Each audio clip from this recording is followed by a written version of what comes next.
warahmatullahi wabarakatuh. Apa kabarnya hari ini anak-anak? Masih semangat untuk melanjutkan subtema yang baru?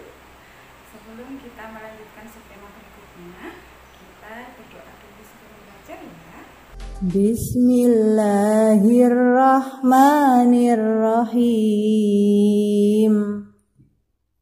Allahumma inni as'aluka ilman nafi'an wa rizqan tayyiban wa amalan mutaqabbala.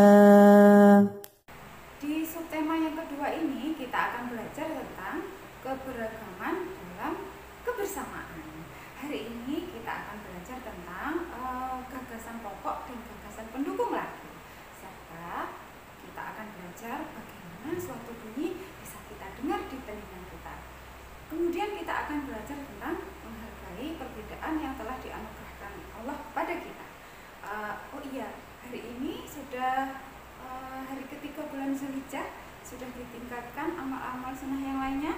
Ya, mulailah sesuatu dengan bacaan basmalah dan akhiri dengan alhamdulillah, jangan lupa ya.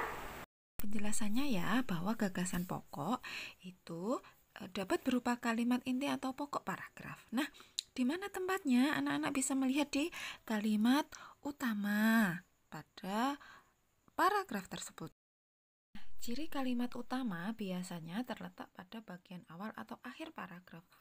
Penulisannya anak-anak cukup menulis yang penting saja, tidak komplit seperti kalimat utama. Nah, jika gagasan pendukung itu fungsinya menjelaskan gagasan pokok. Ciri dari gagasan pendukung atau penjelas yaitu lebih khusus dari kalimat lainnya. Bisa berupa contoh ataupun data, serta tidak dapat berdiri sendiri. Apabila dihilangkan, kalimat tersebut akan sulit dipahami. Dalam satu paragraf terdiri dari beberapa kalimat. Nah, coba baca paragraf ini ya. Reog Ponorogo merupakan salah satu pertunjukan seni budaya yang terkenal dari daerah Ponorogo, Jawa Timur. Jika kamu melihat pertunjukan seni ini, yang paling menonjol adalah sosok singa dengan bulu-bulu merak di kepalanya. Sosok ini dikenal dengan nama Singa Barong. Nah, yuk kita cari ada berapa kalimat dalam paragraf ini. Kita cari bersama-sama ya.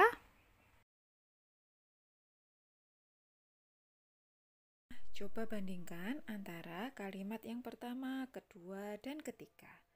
Kalimat yang pertama itu kita membahas tentang Reog Ponorogo, betul. Sementara kalimat yang kedua membahas tentang sosok singa dengan bulu-bulu merak di kepalanya. Sementara kalimat yang ketiga membahas tentang Singa Barong. Nah, dari ketiga kalimat itu anak-anak bisa membandingkan mana yang kalimat utamanya. Betul sekali, yaitu nomor 1. Mengapa demikian? Coba bandingkan antara kalimat 1 dan kedua. Reog Ponorogo merupakan salah satu pertunjukan seni budaya yang terkenal dari daerah Ponorogo, Jawa Timur. Apakah anak-anak paham dengan maksud kalimat ini? Bandingkan dengan kalimat ini. Jika kamu melihat pertunjukan seni ini, yang paling menonjol adalah sosok singa dengan bulu merak di kepalanya. Nah, kira-kira kalau tanpa ada Ponorogo, itu pertunjukan seni apa ya? Nah, ini kesimpulan dari gagasan utama dan gagasan pendukungnya. Nah, tugasnya anak-anak mencari gagasan pokok dan pendukung dari teks bekerja sama dalam keberagaman. Ini kita akan belajar tentang percobaan. Perhatikan, Edo dan kawan-kawan akan melakukan percobaan apa ya?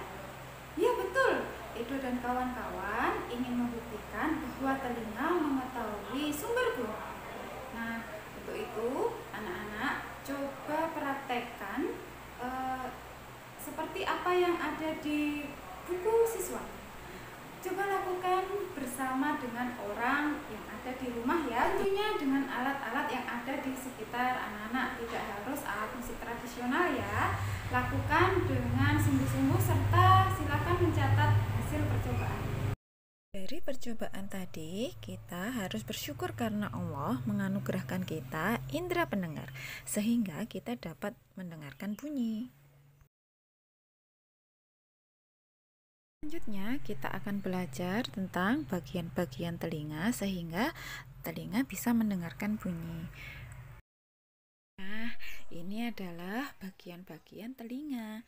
Bahwa telinga itu dibagi menjadi 3 bagian, yaitu telinga bagian luar, bagian tengah, dan bagian dalam.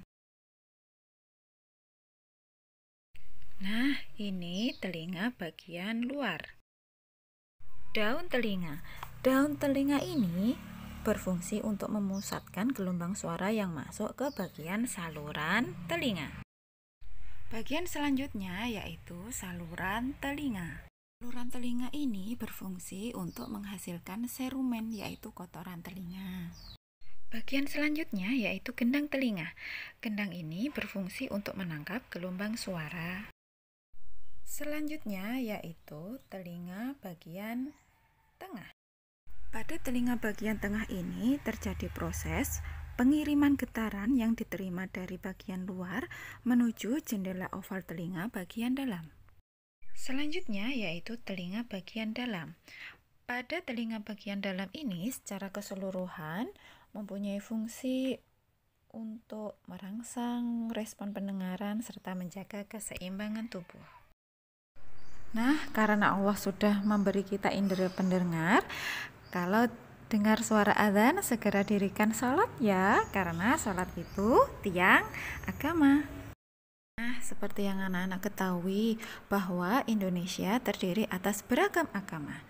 Nah, coba untuk belajar bagaimana cara menghadapi perbedaan itu, baca teks halaman 83 ya. Kemudian, jawab pertanyaan yang ada di cerita tersebut. Demikian pembelajaran hari ini, mudah-mudahan bermanfaat.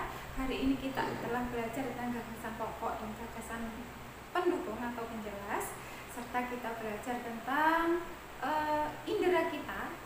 Kemudian kita belajar tentang bagaimana cara menghargai keberagaman yang ada di Indonesia. Mudah-mudahan di awal 10 bulan Zulhijjah ini amal kita diterima oleh Allah Subhanahu wa taala.